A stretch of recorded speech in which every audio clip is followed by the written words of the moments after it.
네가 한 게 뭐 있어. 내 아들이 잘나서 여기까지 온 거지. 대기업 과장한테 네 같은 년이 어울려? 시어머니가 식탁 위에 이혼 서류를 집어던지며 이렇게 말하더라고요. 글쎄요, 여러분 이게 말이 된다고 생각하시나요? 저는 너무 어이가 없었습니다. 매일 밤 남편 기획안을 대신 써주며 승진시켜준 사람한테 할 소리입니까? 그것도 모자라 시어머니는 빚이 수천만 원 달린 썩은 생선가게 계약서를 내밀며 위자료랍시고 떠넘기려 했죠. 옆에는 남편의 내연녀까지 떡하니 앉아서 비웃고 있었더라고요. 셋이 짜고 저를 빚구덩이에 처박으려 한 겁니다. 이 기가 막힌 제 이야기를 세상 사람들에게 들려주려 합니다. 안녕하세요, 시청자 여러분. 자, 그럼 서은수 씨의 사연 지금 바로 시작합니다. 저는 퇴근 후 현관문을 열자마자 부엌으로 직행했습니다. 냉장고에서 소고기를 꺼내고 미역국 재료를 도마 위에 올려놓았죠.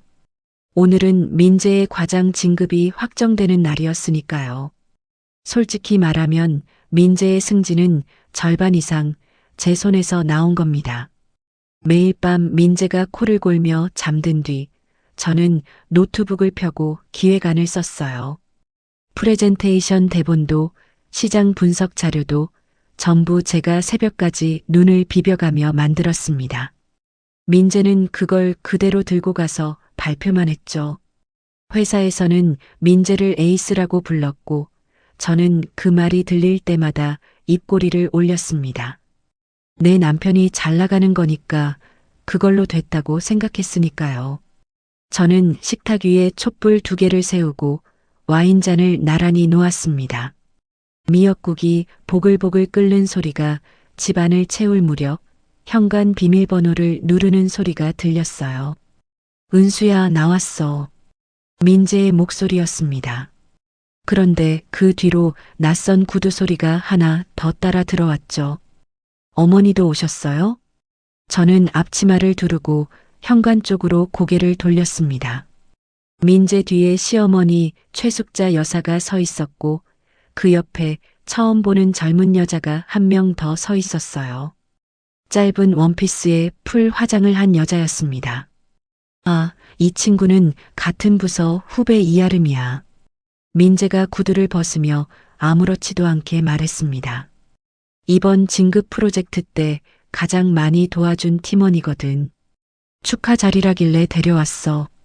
아름이 고개를 까딱하며 입술을 올렸습니다. 안녕하세요, 언니. 과장님이 집밥을 정말 잘 끓인다고 맨날 자랑하셔서 기대하고 왔어요. 저는 억지로 웃으며 슬리퍼를 하나 더 꺼냈습니다. 시어머니가 신발장 앞을 지나치며 제 발끝부터 머리끝까지 훑어보았죠. 은수야, 손님 오는 날인데 그 앞치마가 뭐니? 기름때가 잔뜩 묻었잖아. 아, 죄송해요, 어머니. 요리하느라. 됐어. 빨리 상이나 차려. 식탁에 4사람이 둘러앉았습니다. 저는 미역국을 그릇에 담고 소고기 구이를 접시에 올리고 샐러드까지 내놓았어요. 제가 3시간 동안 준비한 음식들이었습니다. 아름이 젓가락으로 소고기를 한 점 집어 올리더니 코를 찡긋했습니다. 과장님, 고기가 좀 질긴 것 같은데요.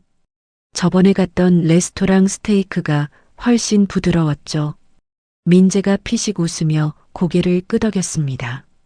맞아, 거긴 확실히 달랐지. 은수야, 다음엔 좀 더 신경 써봐. 젓가락을 쥔 제 손가락 끝이 하얗게 질렸습니다. 하지만 참았어요. 오늘은 축하하는 날이니까 이 정도는 넘길 수 있다고 스스로 다독였습니다.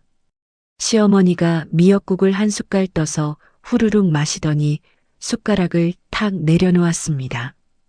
간이 싱거워. 니는 시집 온 지가 몇 년인데 아직도 국 하나를 못 맞추니. 죄송합니다, 어머니. 간장 더 넣을까요? 됐다. 입맛 떨어져서 못 먹겠어.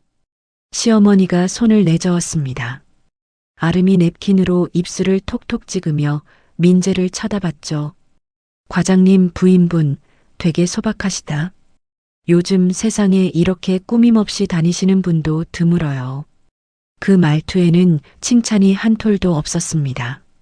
민재가 제 낡은 면 티셔츠를 힐끗 보더니 아름에게 눈짓을 보냈어요. 두 사람이 킥킥거리는 소리가 식탁 아래로 깔렸습니다. 그때 시어머니가 핸드백에서 갈색 서류 봉투를 꺼냈습니다.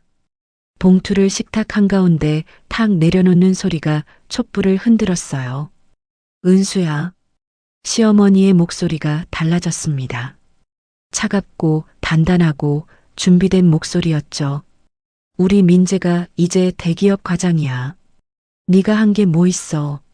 내 아들이 잘나서 여기까지 온 거지. 저는 서류 봉투를 멍하니 내려다보았습니다. 어머니, 이게 뭔데요? 이혼 서류야. 도장 찍어. 시어머니가 봉투를 열어 종이를 쫙 펼쳤습니다. 이혼 합의서라는 글자가 또렷하게 보였어요. 대기업 과장한테 네 같은 년이 어울려. 살림도 못하고 꾸미지도 않고 애도 못 낳고 당장 도장 찍고 나가. 민재가 고개를 돌렸습니다. 저를 보지 않았어요. 아름이 와인잔을 기울이며 창밖을 바라보고 있었죠. 이 셋은 오늘 이 자리를 위해 함께 온 겁니다. 시어머니가 봉투 속에서 또 다른 서류를 꺼냈습니다. 그리고 이건 위자료 대신 주는 거야. 고맙게 생각해라. 양도 계약서였습니다. 시장 구석에 있는 시어머니의 낡은 생선 가게를 제 이름으로 넘긴다는 내용이었어요. 저는 그 가게를 알고 있었습니다. 상인들에게 외상값을 수천만 원이나 밀려서 썩은 폭탄이라고 불리던 곳이죠. 빚더미를 저한테 떠넘기려는 거였습니다. 그 순간 민재의 핸드폰 화면이 켜졌어요. 식탁 위에 엎어두었던 폰이 진동과 함께 빛났습니다. 아름아, 내일 그 호텔 예약해뒀어. 이혼 정리되면 축하하자. 저는 그 메시지를 분명히 읽었습니다. 눈이 찢어지는 것 같았지만 이를 꽉 깨물었어요. 이 세 사람은 저를 빚구덩이에 처박고 내쫓으려고 짜고 온 겁니다. 분노가 치밀었지만 저는 고개를 숙이고 눈물을 뚝뚝 떨어뜨렸습니다. 겁에 질린 척, 무너진 척 연기했죠. 어머니, 제가 뭘 그렇게 잘못한 건지. 잘못은 무슨. 내일 아침까지 도장 찍어서 가져와. 알았지. 민재가 자리에서 일어나며 양복 단추를 잠갔습니다. 은수야, 엄마 말 잘 들어. 서로 좋게 끝내자. 저는 고개를 끄덕이며 코를 훌쩍였습니다. 네, 내일 도장 찍을게요. 오늘은 제발 그냥 가주세요. 시어머니가 만족스러운 얼굴로 핸드백을 집어들었고 민재와 아름이 나란히 현관을 빠져나갔습니다. 문이 닫히는 소리가 울렸어요. 저는 식탁 위에 놓인 양도 계약서를 집어들었습니다. 눈물을 손등으로 훔치며 한 줄 한 줄 꼼꼼히 읽기 시작했죠. 머릿속에서 톱니바퀴가 돌아가기 시작했습니다. 다음 날 아침 저는 눈도 제대로 붙이지 못한 채 집을 나섰습니다. 밤새 양도 계약서를 읽고 또 읽으며 머릿속으로 계산을 돌렸거든요. 제가 향한 곳은 대학 선배 박지훈의 법률 사무소였습니다. 사무실 문을 열자 지훈 선배가 커피잔을 들고 일어섰어요. 은수야, 전화 받고 깜짝 놀랐다. 일단 앉아. 저는 의자에 앉자마자 서류 봉투를 테이블 위에 올려놓았습니다. 선배, 이거 봐주세요. 시어머니가 어젯밤에 이혼하라면서 던진 양도 계약서예요. 지훈 선배가 안경을 고쳤으며 서류를 펼쳤습니다. 한 장 한 장 넘기던 선배의 미간이 점점 좁아졌어요. 은수야, 이거 받으면 안 돼. 이 가게에 달린 빚이 전부 내한테 넘어오게 되어 있어. 알아요. 그래서 선배한테 온 거예요. 저는 테이블 위로 몸을 숙이며 말했습니다. 선배, 저 이 가게를 받을 거예요. 대신 빚은 안 받는 걸로요.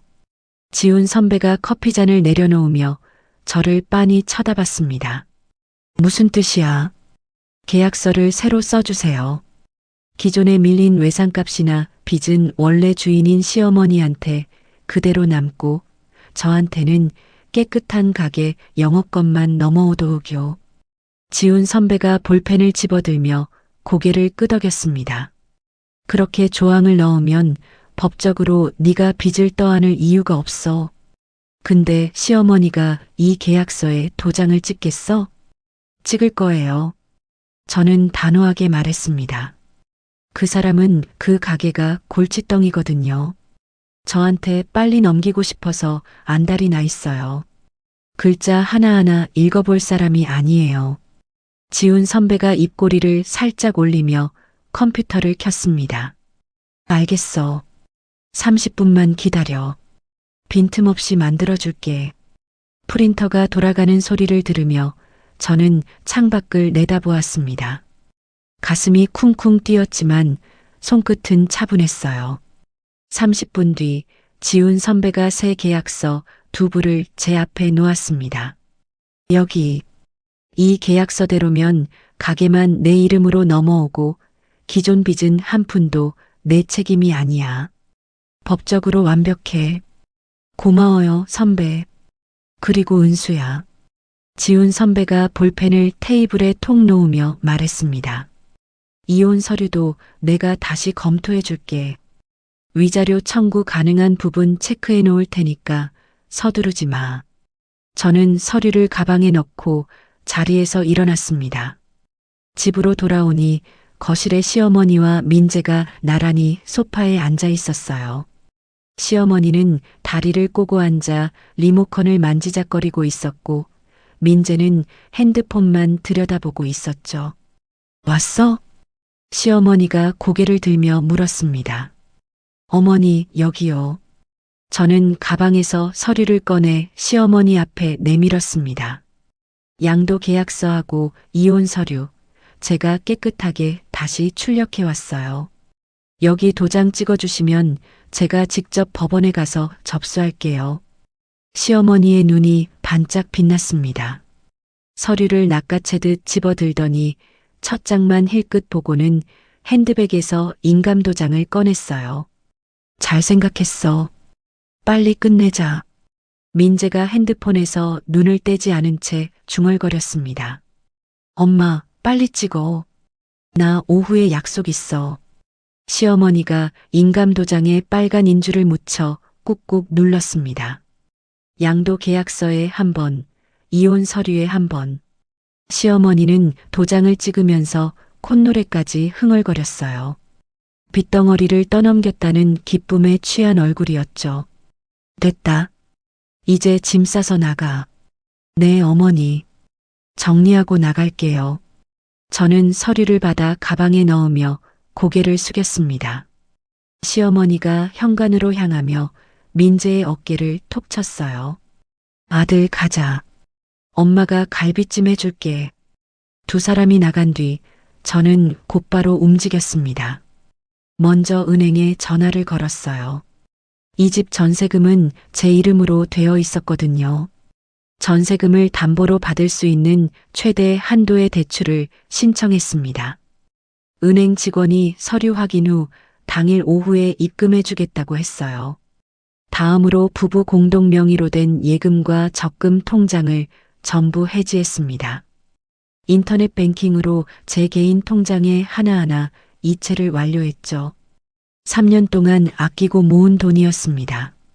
그리고 민재가 쓰고 있던 제 명의의 신용카드 3장과 가족카드 1장을 전부 정지시켰어요. 카드사 상담원에게 분실 신고를 하자 즉시 정지 처리가 됐습니다. 민재의 월급은 매달 시어머니 용돈으로 150만 원, 외제차 할부로 120만 원이 빠져나갔어요. 나머지는 자기 술값과 옷값으로 전부 써버렸죠. 그래서 민재 통장에는 늘 잔고가 0원이었습니다. 제 카드가 멈추는 순간 민재는 커피 한 잔 살 돈도 없는 사람이 되는 겁니다. 저는 안방 옷장을 열고 캐리어를 꺼냈습니다. 먼저 컴퓨터 앞에 앉아 민재의 기획안 원본 파일들을 전부 USB에 복사했어요. 파일 생성 날짜가 찍혀 있었습니다. 전부 새벽 2시, 3시에 제가 만든 것들이죠. 안방 구석에 설치해둔 홈캠 녹화 장치도 뽑아서 캐리어에 넣었습니다. 귀중품 상자에서 제 이름으로 된 금반지와 통장 원본도 챙겼어요. 캐리어 지퍼를 닫고 거실을 한 바퀴 둘러보았습니다. 서랍장은 텅 비어 있었고 잘라버린 신용카드 조각 4개가 식탁 위에 흩어져 있었죠. 저는 현관문을 열고 캐리어를 끌며 그 집을 나섰습니다. 택시를 타고 도착한 곳은 시장 구석의 생선가게였어요. 녹슨 셔터를 올리자 비린내가 코를 찔렀습니다. 바닥은 물때로 미끄러웠고 진열대 위에는 말라붙은 비닐이 나뒹굴고 있었죠. 여기가 누구야? 등 뒤에서 굵은 목소리가 들렸습니다. 돌아보니 팔짱을 낀 덩치 큰 남자가 서 있었어요. 가게 앞 과일 좌판 주인이 귀띔해줬던 상인회장이었습니다. 혹시 최숙자 그 여편네 관련 사람이야. 밀린 외상값 받으러 왔는데. 저는 가방에서 양도 계약서를 꺼내 상인회장 앞에 펼쳤습니다. 회장님, 저는 이 가게를 새로 넘겨받은 서은수라고 합니다. 이 계약서 보시면 아시겠지만 기존에 최숙자 씨가 진 빚은 저한테 넘어오지 않습니다. 법적으로 확실해요. 상인회장이 계약서를 받아들고 눈을 가늘게 뜨며 읽었습니다. 한참을 들여다보던 상인회장이 고개를 들었어요. 그래서 뭘 하려고 이 똥통 같은 가게를 받은 거야. 저는 상인회장의 눈을 똑바로 바라보며 말했습니다. 이 가게를 살릴 겁니다. 제대로 장사해서 손님을 끌어올 거예요. 이 시장 전체가 다시 살아나게 만들겠습니다. 상인회장이 팔짱을 풀며 저를 위아래로 훑어보았습니다. 잠시 침묵이 흘렀어요. 말은 번지르르한데 두고 보자고. 대신 최숙자 그 빚은 내가 끝까지 받아낼 거니까 그건 알아둬. 그러셔야죠. 그 빚은 최숙자 씨 몫이니까요. 상인회장이 피식 웃으며 돌아섰습니다. 저는 녹슨 셔터 앞에 서서 비린내 가득한 가게 안을 다시 한번 들여다보았습니다. 여기서부터 시작하는 겁니다. 다음 날 새벽 5시 저는 고무장갑을 끼고 생선가게 바닥을 문질렀습니다. 솔에 힘을 주어 물때를 벗겨내니 시멘트 바닥에 원래 색이 드러났어요. 녹슨 진열대를 밖으로 끌어내고 곰팡이 핀 벽면을 하얀 페인트로 2번 덧칠했습니다. 저는 과거에 식품회사 마케팅팀에서 5년을 일했어요. 신제품 출시 기획부터 매장 진열까지 물건을 어떻게 포장하고 어떻게 팔아야 사람들이 지갑을 여는지 몸으로 익힌 사람이었죠. 페인트가 마르는 동안 저는 노트북을 펴고 생각을 정리했습니다. 요즘 1인 가구와 맞벌이 부부는 장을 볼 시간이 없어요. 생선을 사도 손질이 귀찮고 비린내가 싫어서 아예 수산물을 안 사는 사람이 많죠. 그렇다면 깨끗하게 손질해서 양념까지 넣어 포장해주면 어떨까? 집에서 봉투만 뜯어 프라이팬에 올리면 끝나는 수산물 밀키트. 이게 제 답이었습니다. 이틀 뒤 가게 내부가 완전히 달라졌어요. 하얀 벽에 나무색 선반을 달고 투명한 냉장 진열장을 들여놓았습니다. 간판도 새로 걸었어요. 바다 한 끼라는 이름을 파란 글씨로 깔끔하게 새겼죠. 상인회장이 가게 앞을 지나가다 멈춰서서 고개를 갸웃거렸습니다. 여기 그 썩은 생선가게 맞아? 회장님, 한 가지 부탁드려도 될까요? 저는 선반 위를 걸레로 닦으며 말했습니다. 매일 아침 싱싱한 해산물을 받을 수 있는 곳 좀 연결해 주실 수 있으세요? 노량진이든 인천이든 새벽 경매로 바로 받을 수 있는데요. 상인회장이 팔짱을 끼며 저를 뚫어지게 보았습니다. 내가 왜? 회장님, 시장에 손님이 늘면 다른 가게도 같이 살아나잖아요. 저 혼자 잘 되자고 하는 게 아니에요. 상인 회장이 턱을 쓱 문지르며 한참을 서 있었습니다. 좋아. 내 지인 중에 노량진에서 30년 된 중매인이 있어. 연락처 줄게. 대신 장사 안 되면 그때는 나한테 뭐라 하지 마. 감사합니다, 회장님. 그날 저녁 저는 시범 삼아 밀키트 세 종류를 만들어 봤습니다. 갈치조림용 세트, 새우볶음밥 세트, 매운탕 세트, 손질한 생선과 채소를 한 팩에 담고 제가 직접 만든 양념 소스를 작은 용기에 넣어 같이 포장했어요. 뚜껑에는 조리법을 세 줄로 적어 붙였습니다. 다음 날 새벽 4시 노량진에서 첫 물량이 도착했어요. 싱싱한 갈치와 새우, 대구를 받아 바로 손질에 들어갔습니다.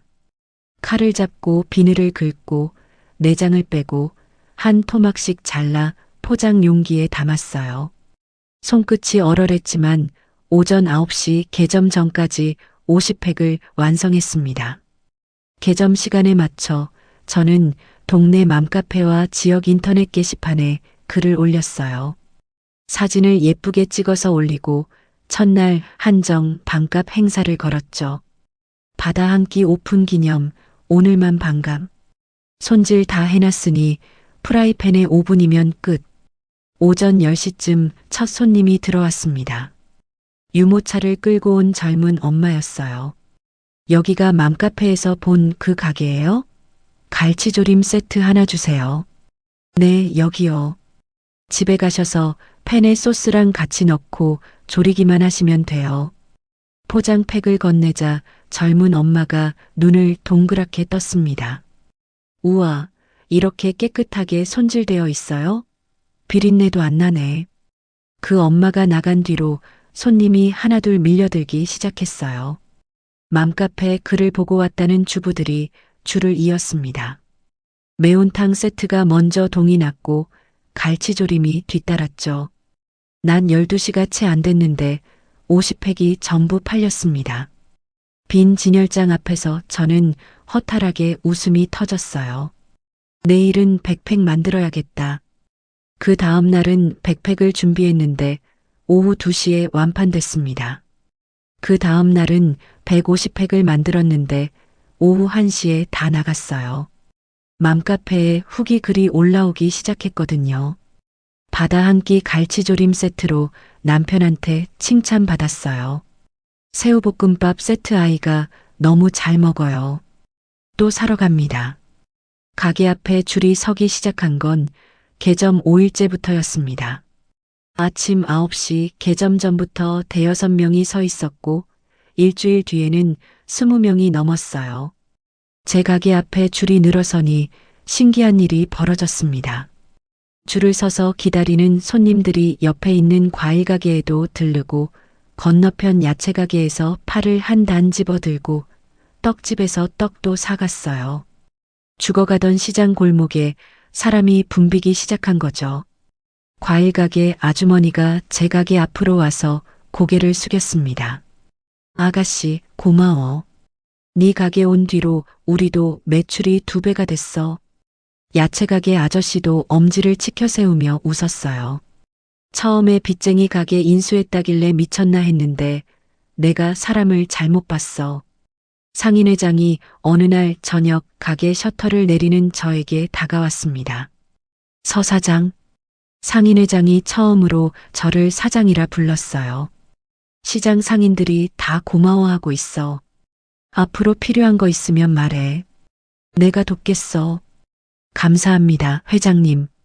저는 고개를 깊이 숙였습니다. 그날 밤 매출 정산을 마치고 통장을 확인했어요. 하루 매출 380만 원. 일주일 전까지 악취만 풍기던 가게에서 벌어들인 돈이었습니다. 며칠 뒤 지훈 선배가 가게로 찾아왔어요. 밀키트 포장 작업을 하고 있던 저에게 서류 가방을 들어 보이며 말했습니다. 은수야, 이 정도 매출이면 이제 사업자를 법인으로 바꿔야 해. 전국 배송까지 생각하고 있지? 응, 선배. 지금 주문 문의가 다른 지역에서도 오고 있어. 그럼 내가 법인 설립 서류 준비해 왔으니까 같이 보자. 지훈 선배가 테이블에 서류를 펼치며 볼펜을 꺼냈습니다. 그리고 가방에서 갈색 봉투를 하나 더 꺼냈어요. 그리고 이것도 봐. 봉투 안에는 사진 여러 장과 카드 내역서, 사본이 들어 있었습니다.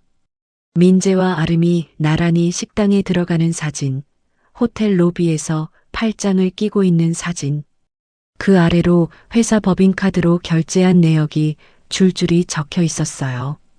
레스토랑, 호텔, 명품 매장. 이건 전부 회사 돈으로 쓴 거야. 횡령이지. 지훈 선배가 볼펜 끝으로 내역서를 톡톡 짚으며 말했습니다. 아직은 때가 아니니까 잘 보관해둬. 쓸 때가 올 거야. 저는 봉투를 가게 금고 안에 넣고 문을 잠갔습니다. 손이 미세하게 떨렸지만 입꼬리는 올라갔어요. 그 시각 민재는 퇴근길에 콧노래를 흥얼거리고 있었을 겁니다. 과장 진급 후 첫 주말, 아름과 호텔 레스토랑을 예약해둔 날이었으니까요. 하지만 그날 밤 현관문을 열고 집에 들어선 민재는 뭔가 이상한 걸 느꼈을 겁니다. 거실 서랍장이 텅 비어 있고 옷장 안제 옷이 전부 사라져 있고 식탁 위에 잘려진 신용카드 조각 4개만 덩그러니 놓여 있었으니까요. 저는 그 장면을 직접 보지 못했습니다. 하지만 그 뒤에 벌어진 일들은 상인 회장과 지훈 선배를 통해 하나하나 전해 들었어요. 민재는 식탁 위 카드 조각을 보자마자 핸드폰을 꺼내 카드사에 전화를 걸었다고 합니다. 상담원에게 소리를 질렀대요. 카드 4장이 전부 정지됐고 본인이 아니라 명의자인 아내가 분실 신고를 넣었다는 말을 듣고는 전화기를 바닥에 내던졌다고 하더군요. 은행 앱을 열어봤겠죠. 예금 잔고 영원, 적금 해지 완료, 전세금 대출 실행. 화면에 뜬 숫자들을 보며 민재의 얼굴에서 핏기가 빠졌을 거예요. 민재가 시어머니에게 전화를 걸었다고 합니다. 지훈 선배가 나중에 시어머니 옆에 있던 이웃에게서 들은 이야기로는 전화를 받은 시어머니가 부엌에서 비명을 질렀다고 해요. 아들이 돈이 전부 사라졌다. 은수가 도망갔다고 말하니까 시어머니가 냄비를 바닥에 내팽개치며 욕을 퍼부었다고 합니다.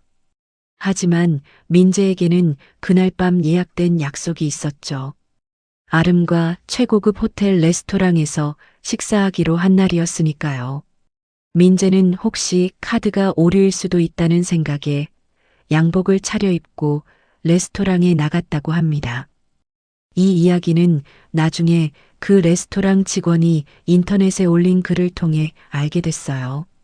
손님이 카드를 4장이나 내밀었는데 전부 정지라서 결제가 안 됐다는 글이었거든요.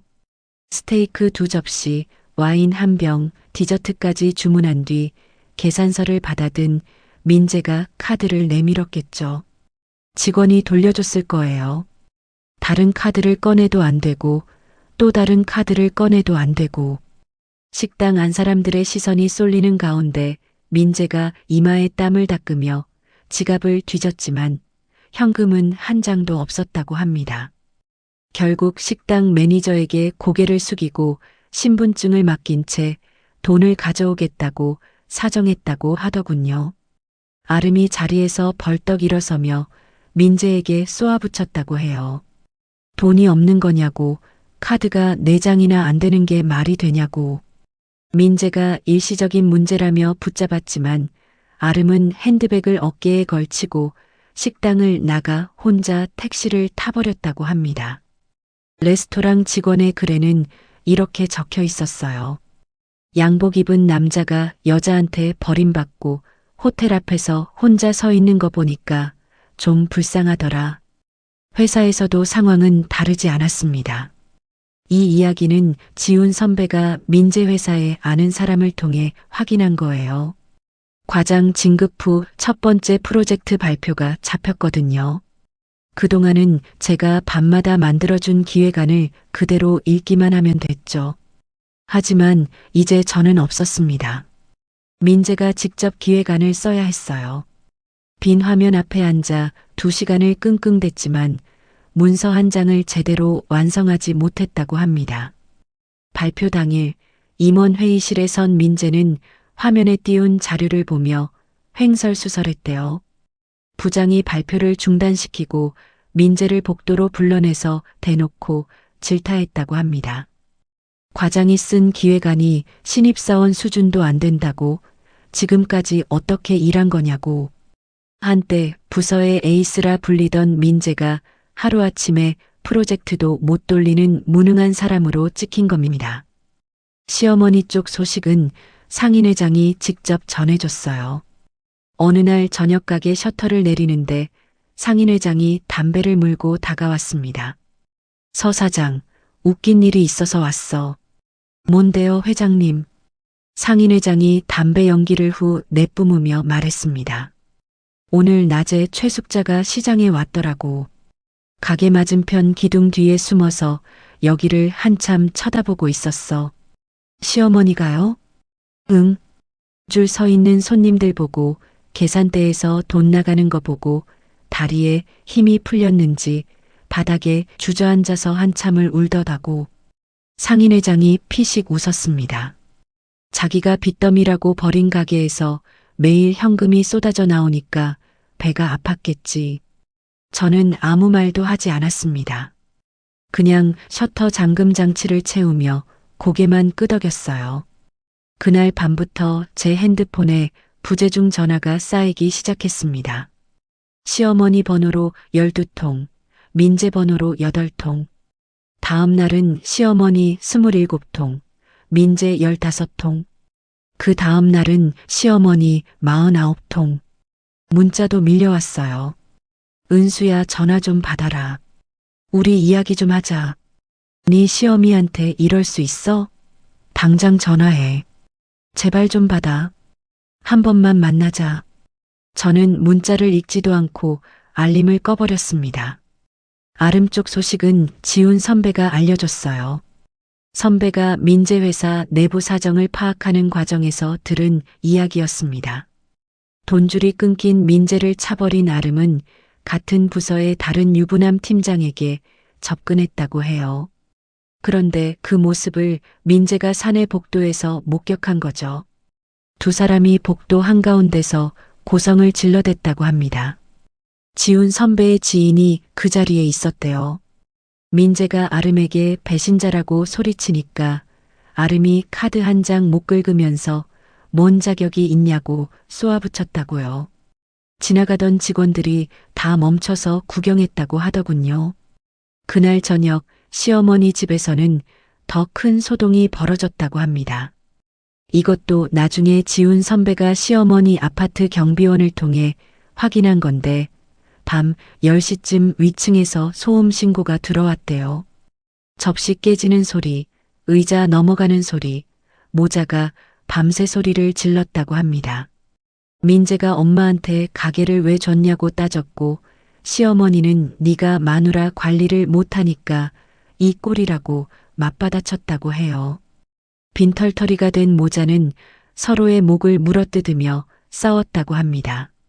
저는 가게 정산을 마치고 불을 끈 뒤 조용히 셔터를 내렸습니다. 내일 새벽에도 노량진에서 물량이 들어올 거예요. 손질할 생선이 저를 기다리고 있었습니다. 그날도 아침 9시부터 가게 앞에 줄이 늘어서 있었습니다. 저는 포장대 앞에 서서 밀키트 팩을 손님들에게 하나씩 건네고 있었어요. 갈치조림 2개요. 네, 여기 있습니다. 감사합니다. 계산기를 두드리고 거스름돈을 내밀던 그때 가게 바깥이 갑자기 소란스러워졌습니다. 줄 서 있던 손님들 사이에서 비명이 터졌어요. 이 줄 좀 비켜. 비키라고. 시어머니였습니다. 최숙자 여사가 양손으로 줄 선 손님들을 밀치며 가게 안으로 들이닥쳤어요. 머리카락은 헝클어져 있었고 얼굴은 벌겋게 달아올라 있었습니다. 은수야. 서은수. 시어머니가 계산대 앞까지 들어오더니 돈통을 양손으로 움켜잡았습니다. 이 가게 원래 내 거야. 내 가게라고. 이 돈 다 내 돈이야. 저는 돈통을 놓지 않고 시어머니의 손목을 잡았습니다. 어머니, 손 놓으세요. 여기 손님들 다 보고 계세요. 손님이고 뭐고 나는 모르겠어. 네가 문서를 조작한 거잖아. 내 가게를 훔쳐간 거잖아. 시어머니가 돈통을 잡아당기며 악을 썼어요. 동전이 바닥에 쏟아져 또르르 굴러갔습니다. 줄 서 있던 손님들이 뒷걸음질 치며 수군거렸죠. 저 아줌마 뭐야? 미친 거 아니야. 그 순간 과일 가게 아주머니가 뛰어왔습니다. 야, 최숙자. 너 여기서 지금 뭐 하는 거야? 뒤이어 상인회장이 큰 걸음으로 다가왔어요. 야채가게 아저씨와 떡집 사장님도 앞치마를 두른 채 달려왔습니다. 상인회장이 시어머니 앞을 가로막으며 낮고 굵은 목소리로 말했습니다. 최숙자 씨, 여기 더 이상 당신 가게 아니야. 인감도장 찍어서 넘긴 거 잊었어? 그건 속아서 찍은 거야. 이게 이렇게 돈이 될 줄 알았으면. 속긴 뭘 속아. 당신이 좋다고 날름 도장 찍었잖아. 이 골칫거리 가져가라. 인연한테 떠넘기면 된다. 그렇게 좋아하더만. 상인회장이 양복 안주머니에서 접힌 종이를 꺼내 시어머니 코앞에 펼쳤습니다. 양도 계약서 사본이었어요. 시어머니의 인감도장이 빨갛게 찍혀 있는 게 선명하게 보였죠. 여기 당신 도장이야. 법적으로 끝난 거라고. 한 번 더 행패 부리면 저기 CCTV 영상 가지고 경찰서 갈 거야. 영업 방해로. 상인회장이 천장 구석에 달린 CCTV를 손가락으로 가리켰습니다. 빨간 불빛이 깜빡이고 있었어요. 과일 가게 아주머니가 시어머니의 팔을 잡아 끌며 소리쳤습니다. 너 우리한테 외상값 얼마나 떼먹었는지 알아? 내 과일값만 180만 원이야. 야채가게 아저씨한테도 200만 원 밀렸지. 얼굴에 철판을 깔아도 유분수지. 이 뻔뻔한 년아. 야채가게 아저씨가 고개를 끄덕이며 앞으로 나섰습니다. 맞아. 3년 동안 외상이라면서 가져가 놓고 한 푼도 안 갚았잖아. 그래 놓고 여기 와서 내 가게라고? 웃기지 마. 떡집 사장님도 팔을 걷어붙이며 한마디 보탰어요. 내 떡값은 90만 원이야. 숙자 씨, 빚이나 갚고 다녀. 시어머니가 상인들에게 둘러싸여 한 발짝씩 뒤로 밀렸습니다. 아까의 기세는 온데간데 없이 시어머니의 입술이 파르르 떨리기 시작했어요. 이것들이 감히 나한테. 감히? 당신이 이 시장에서 뭔데? 상인회장이 시어머니의 어깨를 딱 잡고 가게 밖으로 밀어냈습니다. 시어머니가 가게 앞 보도블록에 비틀거리며 나왔어요. 무릎이 꺾이더니 바닥에 털썩 주저앉았습니다. 시어머니가 두 손을 모으며 저를 올려다보았어요. 은수야, 은수야, 제발. 수익금 조금만 나눠줘. 내가 잘못했어. 응? 내가 잘못한 거 알아. 저는 가게 입구에 서서 시어머니를 내려다보았습니다. 아무 말도 하지 않았어요. 지난 몇 년간 그 집에서 들었던 말들이 머릿속을 스쳤지만 입 밖으로 꺼내지 않았습니다. 상인회장이 시어머니 앞에 딱 서며 말했습니다. 일어나서 가. 여기 다시 얼씬거리면 그때는 진짜 경찰 부른다. 시어머니가 무릎을 짚고 비틀비틀 일어났어요.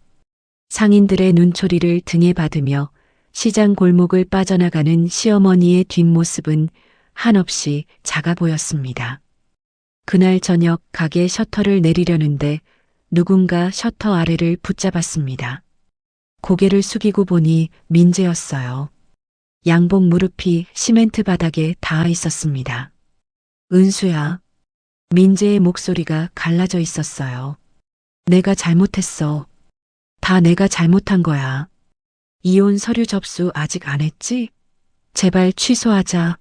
나 다시 잘할게. 저는 가게 안으로 돌아가 금고에서 갈색 봉투를 꺼냈습니다. 봉투에서 카드 내역서, 사본을 뽑아 민재의 무릎 앞에 떨어뜨렸어요.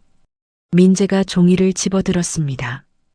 호텔비, 레스토랑비, 명품 매장 결제네요. 전부 회사 법인카드로 찍힌 거였죠. 민재의 얼굴에서 핏기가 사라졌습니다. 이걸 어디서? 민재 씨, 이 자료 이미 변호사한테 넘겼어. 회사 감사실에 보낼 준비도 다 끝났고. 민재가 고개를 번쩍 들었습니다. 눈동자가 흔들리고 있었어요. 은수야, 잠깐만. 그건 안 돼. 그러면 나 잘려. 제발, 그것만은. 셔터 내릴 거니까 비켜줘. 저는 셔터 손잡이를 잡아당겼습니다. 민재가 허둥지둥 일어나 뒷걸음질 쳤어요. 철컥, 셔터가 바닥까지 내려왔습니다. 잠금 장치를 채우는 제 손이 덜덜 떨렸지만 뒤돌아보지 않았습니다. 바깥에서 민재가 뭔가 중얼거리는 소리가 들렸지만 저는 가게 안부를 끄고 뒷문으로 나왔어요. 골목을 빠져나오자 상인 회장이 담배를 물고 서 있었습니다. 잘 보냈어? 네, 회장님. 내일 저녁에 상인들 모아서 밥 한번 먹자. 오늘 고생들 했으니까. 제가 살게요. 다들 고마우니까요. 상인 회장이 피식 웃으며 담배 연기를 후 불었습니다. 서 사장, 대단해. 저는 살짝 고개를 숙이고 골목을 걸어 나왔습니다. 찬바람이 볼을 스쳤지만 가슴속은 뜨거웠어요. 며칠 뒤 아침 장사를 마치고 포장대를 정리하는데 핸드폰이 울렸습니다. 지훈 선배였어요. 은수야, 지금 인터넷 좀 봐. 맘카페랑 지역 커뮤니티에 네 가게 글이 올라왔는데 심상치 않아. 저는 핸드폰으로 맘카페에 접속했습니다. 검색창에 바다 한 끼를 치자 글이 여러 개 떴어요. 바다 한 끼 사장 알고 보니 시어머니 돈 훔쳐서 도망친 사람. 내연남이랑 짜고 시댁 재산 빼돌려서 장사하는 거래요. 위생 상태 심각함. 절대 사지 마세요. 손가락 끝이 차가워졌습니다. 글 내용을 읽어보니 제가 시어머니의 돈을 훔쳐 내연남과 도주했고 그 돈으로 가게를 차려 불법 이익을 취하고 있다는 내용이었어요. 글 속에 제 이름과 가게 상호, 시장 위치까지 고스란히 적혀 있었습니다. 선배, 이거 누가 올린 거예요? 아직 확실하지는 않은데 올라온 시간대랑 글 문체를 보면 민재 아니면 이아름일 가능성이 높아. 내가 확인해 볼게. 저는 이를 악물었습니다. 회사 감사실에 자료를 보내겠다고 한 뒤로 얼마 안 됐는데 이렇게 빨리 선수를 칠 줄은 몰랐어요. 배달 어플을 열어보니 상황은 더 심각했습니다. 별점 1점짜리 후기가 하룻밤 사이에 수십 개 달려 있었어요. 비린내 장난 아님. 절대 시키지 마세요. 벌레 나왔어요. 위생 불량. 사장 인성 보고 다시는 안 삼. 전부 한 번도 주문한 적 없는 아이디들이었습니다. 글을 퍼나르는 속도가 빨랐어요. 지역 커뮤니티, 동네 블로그, 심지어 뉴스 제보 게시판에까지 같은 내용이 복사되어 올라가고 있었습니다. 오전 11시쯤 가게 앞에 카메라를 든 사람이 나타났습니다. 인터넷 게임 방송을 하는 유튜버였어요. 핸드폰에 긴 막대를 끼우고 가게 간판을 비추며 혼자 떠들고 있었죠. 여기가 바로 그 논란의 밀키트 가게입니다. 시어머니 돈을 훔쳐서 차린 가게라는데 직접 확인하러 왔습니다. 줄 서 있던 손님 몇 명이 고개를 돌려 카메라를 보더니 불안한 표정으로 줄에서 빠져나갔어요. 점심때가 됐는데도 평소의 절반도 안 되는 손님만 남아 있었습니다. 또 다른 유튜버가 가게 유리문에 바짝 붙어서 안을 촬영하기 시작했어요. 포장 작업을 하던 제 손이 멈췄습니다. 저기요, 여기 가게 안은 촬영하시면 안 됩니다. 아, 공개된 장소잖아요. 소비자 알 권리 아닌가요? 입꼬리를 올리며 카메라를 들이미는 유튜버의 얼굴을 보니 주먹을 쥐고 싶었지만 참았습니다. 여기서 소리를 지르면 그게 또 영상이 되니까요. 저는 가게 셔터를 반쯤 내리고 안으로 들어왔습니다. 그때 가게 뒷문이 열리며 지훈 선배가 들어왔어요. 서류 가방을 들고 숨이 찬 채로 뛰어온 게 보였습니다. 은수야, 나왔어. 상황 파악했고 바로 움직이자. 지훈 선배가 포장대 위에 노트북을 펼치며 말했습니다. 먼저 형사 고소부터 넣자. 허위 사실 퍼뜨린 거 명예훼손이고 가게 앞에서 저러는 거 영업방해야. 둘 다 처벌 가능해. 선배, 근데 글 쓴 사람이 민재랑 아름이라는 걸 증명할 수 있어요? 지훈 선배가 노트북 화면을 돌려 보여줬습니다. 내가 아는 쪽을 통해서 합법적으로 확인한 건데 사내 인터넷 접속 기록에 글 올린 시간이랑 민재, 아름이 사무실 컴퓨터 사용 시간이 정확히 일치해. 이거면 충분해. 저는 고개를 끄덕이며 금고를 열었습니다. 안에서 서류 묶음을 꺼냈어요. 여기 가게 CCTV 영상 전부 저장해뒀고요. 구청에서 위생 점검 받은 기록도 있어요. A등급 받았거든요. 그리고 은행에서 뽑은 자산 이동 내역서도 있어요. 전부 합법적으로 제 돈을 옮긴 거라는 증거예요. 지훈 선배가 서류를 받아들며 한 장씩 확인했습니다. 완벽해. 이거면 저쪽 주장이 전부 거짓말이라는 걸 한 방에 뒤집을 수 있어. 가게 바깥에서 상인회장의 목소리가 들렸습니다. 서 사장, 나야. 들어가도 돼? 네, 회장님. 들어오세요. 상인회장이 셔터 아래로 몸을 숙여 들어오며 손에 종이 뭉치를 들고 있었어요. 이거 시장 상인들이 다 같이 쓴 거야. 서 사장이 여기 와서 얼마나 열심히 일했는지, 이 시장이 얼마나 살아났는지 적은 거야. 탄원서라고 해야 하나. 종이에는 상인 12명의 이름과 서명이 빼곡하게 적혀 있었습니다. 그리고 맘카페에도 우리가 직접 글 올렸어. 서 사장 가게 위생 상태 직접 본 사람으로서 거짓이라고. 사진도 첨부했고, 저는 종이를 받아들며 코끝이 시큰해졌습니다. 회장님, 감사합니다. 정말 감사해요. 고마우면 장사 잘해. 우리 시장 살린 사람인데 이 정도는 해야지. 상인회장이 등을 두드려주고 나간 뒤 지훈 선배가 노트북을 닫으며 말했습니다. 은수야, 내일 아침에 경찰서 가서 고소장 접수하자. 그리고 민재 회사 윤리경영실에도 증거 보내는 거 내일 같이 하자. 네. 내일 다 같이 처리할 거예요. 알겠어. 내가 내용 증명 양식이랑 자료 정리해서 아침까지 준비해 놓을게. 지훈 선배가 서류 가방을 챙겨 뒷문으로 나갔습니다. 저는 혼자 남은 가게 안에서 냉장 진열장 불빛을 바라보았습니다. 진열장 위에 놓인 USB를 손에 쥐었어요. 작고 가벼운 물건이었지만 내일이면 이것이 제 역할을 할 겁니다. 다음 날 오전 9시 저는 지훈 선배와 나란히 우체국에 섰습니다. 선배가 준비해온 내용 증명 봉투 2개를 접수대에 올려놓았어요. 하나는 민재회사 윤리경영실 직통 주소, 다른 하나는 대표이사 비서실 주소가 적혀 있었습니다. 봉투 안에는 USB가 1개씩 들어 있었어요. 민재가 저한테 대피를 맡겼던 기획안들의 최초 작성 시간 기록, 제명의 전세금 대출과 자산 이동이 합법적이라는 은행 내역서, 민재와 아름이 법인카드로 사적 결제를 한 횡령 내역, 그리고 사내 메신저를 통해 게시판 글 조작을 모의한 대화 캡처본까지 전부 담겨 있었습니다. 다 넣었지? 네, 선배. 2곳 다 똑같이 넣었어요. 접수 도장이 찍히는 소리가 통쾌하게 울렸습니다. 우체국을 나온 뒤 우리는 곧장 관할 경찰서로 향했어요. 지훈 선배가 미리 작성해 온 고소장을 담당 수사관에게 건넸습니다. 명예훼손, 영업방해 2가지 혐의였죠. 증거 자료는 여기 다 있습니다.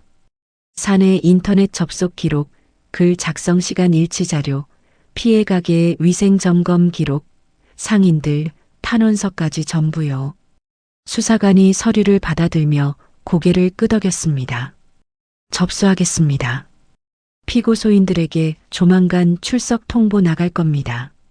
경찰서를 나오며 지훈 선배가 제 어깨를 톡 쳤어요.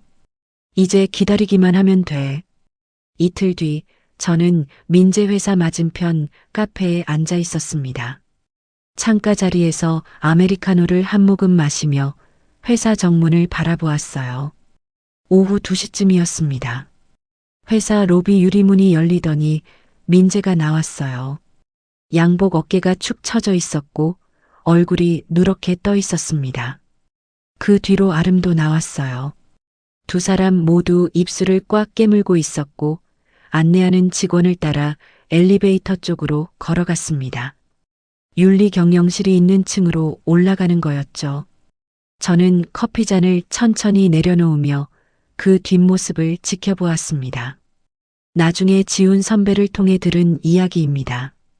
윤리경영실 조사실에서 민재와 아름은 나란히 앉아 있다가 질문이 시작되자마자 서로를 물어뜯기 시작했다고 해요. 아름이 먼저 입을 열었다고 합니다. 저는 시킨 대로 한 거예요. 정민재 과장이 게시판에 글 올리라고 했어요. 내용도 다 과장이 불러줬고요. 민재가 의자를 박차며 벌떡 일어났다고 하더군요. 뭐, 네가 먼저 제안한 거잖아. 이렇게 하면 은수가 장사 못할 거라고 네가 먼저 말했잖아. 거짓말하지 마세요.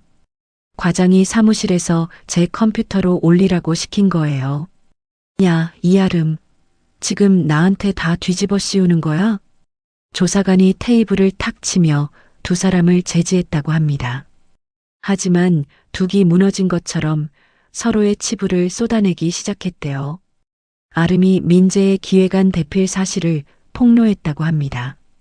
과장이 기획안 한 번도 직접 쓴 적 없어요. 전부 아내한테 시킨 거예요. 저도 옆에서 봤어요. 민재도 지지 않았다고 하더군요. 이아름이 법인카드로 명품백 사달라고 조른 거예요. 제가 거절하면 다른 남자한테 가겠다고 협박했다고요. 2 사람은 서로를 끌어내리려 안간힘을 썼고 조사관은 그 모든 말을 기록했다고 합니다. 한편 회사 사내망에는 윤리경영실의 조사 결과가 공지로 올라왔다고 해요. 최근 사내 익명 게시판에 게시된 특정인 관련 글은 내부 조사 결과 100% 허위 사실로 확인되었음. 해당 글 작성자에 대해 중징계위원회를 소집함. 그 공지가 뜨자마자 사내 분위기가 뒤집어졌다고 합니다. 민재와 아름을 향한 시선이 싸늘하게 얼어붙었겠죠. 인터넷 쪽도 빠르게 변했습니다. 경찰 수사가 착수됐다는 소식이 맘카페에 퍼지고 상인들이 올린 해명글이 공유되기 시작하자 여론이 단숨에 돌아섰어요. 아니, 억울한 사장님이었네. 악플 단 사람들 잡혀가는 거야? 별점 테러 한 사람들 다 고소 먹는데. 무서워서라도 지우자. 밀키트 진짜 맛있었는데 이상한 글 때문에 안 시켰던 거 후회됨. 다시 주문함. 배달 어플에 달렸던 별점 1점 후기들이 하나둘 삭제되기 시작했습니다. 그 자리를 응원 댓글과 새 주문이 채워나갔어요. 가게로 돌아오니 주문 알림이 쉴 새 없이 울리고 있었습니다. 평소보다 3배가 넘는 양이었어요. 냉장고의 재고가 오후 3시도 안 돼서 바닥을 드러냈습니다. 서 사장, 밖에 줄이 가게 3칸 앞까지 늘어섰어. 과일 가게 아주머니가 뛰어들어와 소리쳤어요. 저는 앞치마를 고쳐 매며 웃음이 터졌습니다. 어이가 없을 만큼 밀려드는 주문에 2 손이 쉴 틈 없이 포장팩을 만들어냈어요. 저녁 7시 가게 문을 닫고 매출을 정산했습니다. 하루 매출이 1,200만 원을 찍었어요. 지금까지 중 가장 높은 숫자였습니다. 셔터를 내리고 밖으로 나오는데 길 건너편에서 누군가 저를 보고 있었습니다. 민재였어요. 경찰 조사를 받고 나오는 길이었는지 양복이 구겨져 있었고 넥타이는 풀려 있었습니다. 민재가 저를 원망스러운 눈으로 쏘아보았어요. 저는 손에 들고 있던 커피컵을 살짝 들어 올렸습니다. 민재를 향해 가볍게 컵을 기울이며 입꼬리를 올렸어요. 민재가 고개를 돌리고 어둠 속으로 사라졌습니다. 저는 커피를 한 모금 마시고 시장 골목을 걸어 나왔습니다. 징계위원회 결과는 일주일 만에 나왔습니다. 지훈 선배가 전화로 알려줬어요. 은수야, 둘 다 해고야. 사내 불륜, 기획안 대필에 따른 업무 무능력, 법인카드 횡령. 3가지 다 걸렸어. 저는 포장대 앞에 서서 전화기를 귀에 댄 채 눈을 감았습니다. 가슴속에서 뭔가 단단하게 묶여있던 것이 스르륵 풀리는 느낌이었어요. 그리고 회사 측에서 횡령금 반환 청구를 했대. 민재가 법인카드로 쓴 금액 전부 토해내야 해. 얼마나 돼요? 3,500만 원 정도. 거기에 내 이혼 위자료까지 합치면 민재는 갚을 돈이 없어서 사채를 끌어 쓸 수밖에 없을 거야. 전화를 끊고 나서 저는 밀키트 포장을 마저 했습니다. 손이 떨리거나 하지 않았어요. 그냥 담담했습니다. 아름 쪽 소식도 들려왔습니다. 해고된 아름은 같은 업종 회사에 이력서를 넣었지만 사내 불륜과 게시판 조작 사건이 어깨에 소문이 퍼져서 어디서도 연락이 오지 않았다고 해요. 아름은 민재에게 내 인생을 망쳤다며 손해배상 소송을 걸었고 민재도 아름에게 맞소송을 걸었다고 합니다. 한때 팔짱을 끼고 제 식탁에 앉아 킥킥거리던 두 사람이 법정에서 서로 물어뜯게 된 거죠. 시어머니는 더 비참했습니다.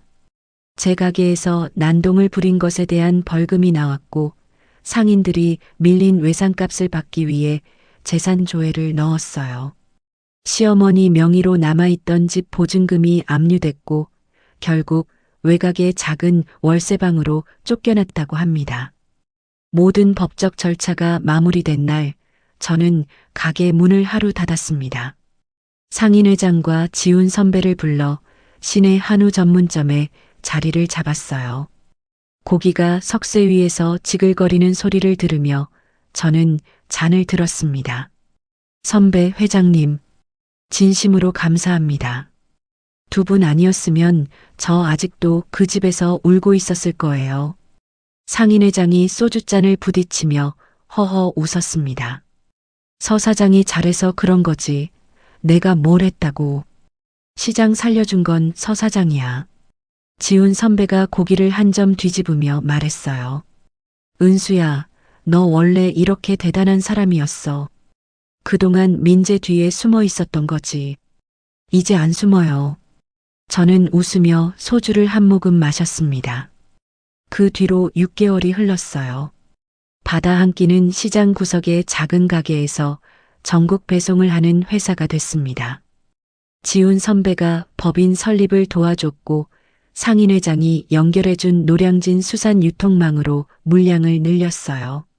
직원이 12명으로 늘었고 포장 공장도 따로 마련했습니다. 1년이 지나자 매출이 월 8억을 찍었습니다. 투자를 받아 본사 건물을 얻었고 저는 그 건물 5층에 있는 대표이사 사무실에 제 이름이 새겨진 명패를 올려놓았어요. 어느 날 방송 관계자에게서 전화가 왔습니다. 서은수 대표님, 저희 프로그램에서 창업 성공 사례로 출연해 주실 수 있을까요? 시청자분들이 대표님 이야기를 꼭 듣고 싶어 하실 겁니다.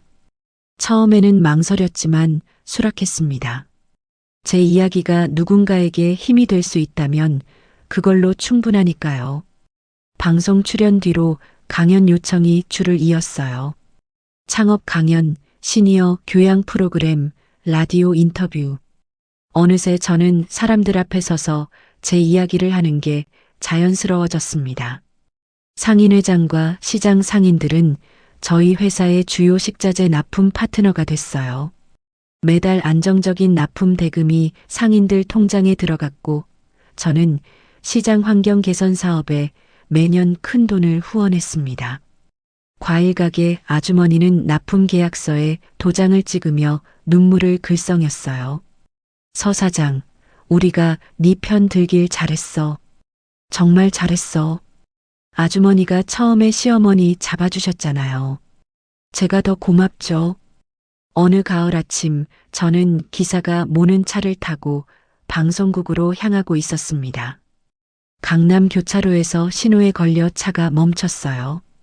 창밖으로 무심히 시선을 돌렸는데 옆 차선에 오토바이 한 대가 서 있었습니다. 배달 대행 조끼를 입은 사람이 헬멧 아래로 땀을 뻘뻘 흘리고 있었어요. 헬멧 사이로 보이는 옆 얼굴이 눈에 들어왔습니다. 민재였어요. 한때 대기업 과장이라는 타이틀을 달고 외제차를 몰던 사람이 배달 가방을 등에 지고 신호를 기다리고 있었습니다. 뺨이 쑥 들어가 있었고 양 손목에는 자외선에 탄 자국이 선명했어요. 신호가 바뀌었습니다. 민재의 오토바이가 매연을 뿜으며 앞으로 빠져나갔어요. 저는 창문에서 시선을 거두고 정면을 바라보았습니다. 가슴에 아무런 동요도 없었어요. 미움도 연민도 후련함도 아닌 그냥 아무것도 느껴지지 않았습니다. 이미 끝난 이야기였으니까요. 차가 다시 움직이기 시작했습니다. 방송국으로 향하는 도로 위에 아침 햇살이 쏟아졌어요. 저는 조수석에 놓인 오늘 강연 대본을 한 번 더 훑어보았습니다. 대본 첫 줄에는 이렇게 적혀 있었어요. 저는 악취나는 생선가게 하나로 인생을 다시 시작한 사람입니다. 저는 대본을 덮고 창밖을 바라보았습니다. 햇살이 눈부셨지만 눈을 감지 않았어요. 이 빛은 제가 벌어낸 거니까요. 자, 여기까지가 오늘 사연자의 이야기였는데 그래서 결국 어떻게 됐냐고요? 남의 아내가 써준 기획안으로 에이스 행세하던 민재는 해고당하고 횡령금의 위자료까지 갚을 길이 없어서 사채까지 끌어쓰다 신용불량자로 전락했더라고요. 지금은 배달 오토바이를 몰며 하루하루 빚을 갚고 있다고 합니다. 아름이도 업계에 소문이 퍼져 어디서도 받아주지 않는다고 하고요. 시어머니는 벌금에 밀린 외상값까지 터져서 보증금 압류당하고 외곽 월세방 신세가 됐다죠. 참 인과응보라는 게 이런 거구나 싶더라고요. 시청자 여러분, 저는 이 사연을 읽으며 이런 생각이 들었습니다. 은수 씨의 복수는 단순히 돈을 되찾은 게 아니었습니다. 수년간 쌓인 서름, 밤마다 남편 기획안을 대신 쓰면서도 인정 한마디 못 받았던 그 한서린 세월에서 벗어나 짓밟혔던 자기 자신의 존엄을 다시 세운 거였더라고요. 내가 이만큼 할 수 있는 사람이었구나. 그걸 스스로 증명해낸 겁니다. 시청자 여러분은 어떻게 생각하시나요? 혹시 여러분 중에도 누군가를 위해 나를 지우고 살아오신 분이 계신가요? 인생이란 게 참 돌고 돌아서 늦었다 싶을 때가 오히려 시작이더라고요. 오늘 이 사연이 여러분 가슴에 작은 불씨 하나 남길 수 있었으면 좋겠습니다. 오늘 서은수 씨의 사연이 시원하셨다면 댓글 하나만 남겨주세요. 여러분의 따뜻한 댓글이 서은수 씨에게는 큰 힘이 될 겁니다.